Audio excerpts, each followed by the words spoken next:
প্রবাসীদের আগমন, স্টেডিয়ামে মানুষের ভিড় ফিরে আসা, নারী ফুটবলে বিদ্রোহ এবং প্রথমবার এশিয়ান কাপের চূড়ান্ত পর্বে খেলার ছাড়পত্র, সব মিলিয়ে 2025 সাল ছিল বাংলাদেশের ফুটবলে উত্তেজনার এক বছর।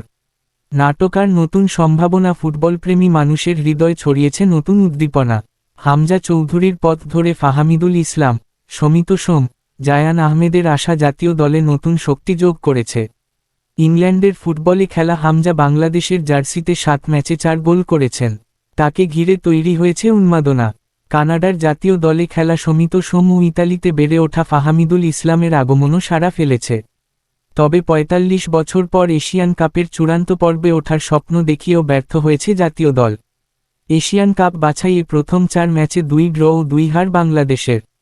পঞ্চম ম্যাচে এসেছে জয়। ঢাকায় শেখ মোরসালিনের গোলে পাওয়া জয়টি আবার ভারতের বিপক্ষে 22 বছর পর, সেটিই বছরের সবচেয়ে আলোকিত মুহূর্ত। অন্যদিকে, দুবার সাফ জয়ী মেয়েদের জাতীয় দল প্রথমবারের মতো এশিয়ান কাপের চূড়ান্ত পর্বে উঠেছে। ঋতুপর্ণার জোড়া গোলে শক্তিশালী মিয়ানমারের বিপক্ষে জয়টা হয়ে থাকবে স্মরণীয়। অনূর্ধ্ব 20 মেয়েরাও প্রথমবারের মতো এশিয়ান কাপ নিশ্চিত করেছে। অনূর্ধ্ব 20 মেয়েরা ঢাকায় সাফ জিতেছে। বছরের শুরুতেই কোচ পিটার বাটলারের বিরুদ্ধে 18 নারী ফুটবলারের বিদ্রোহ ছিল নজিরবিহীন। বাটলার পরে সাবিনা, মাসুরা, সুমাইয়া, কৃষ্ণা, সানজিদাদের বাদ দেন দল থেকে। এবং সংস্কার হওয়া জাতীয় স্টেডিয়ামে 4 বছর পর খেলা ফিরে এসেছে। ঘরোয়া ফুটবলে মোহামেডান 23 বছর পর লিগ জিতেছে।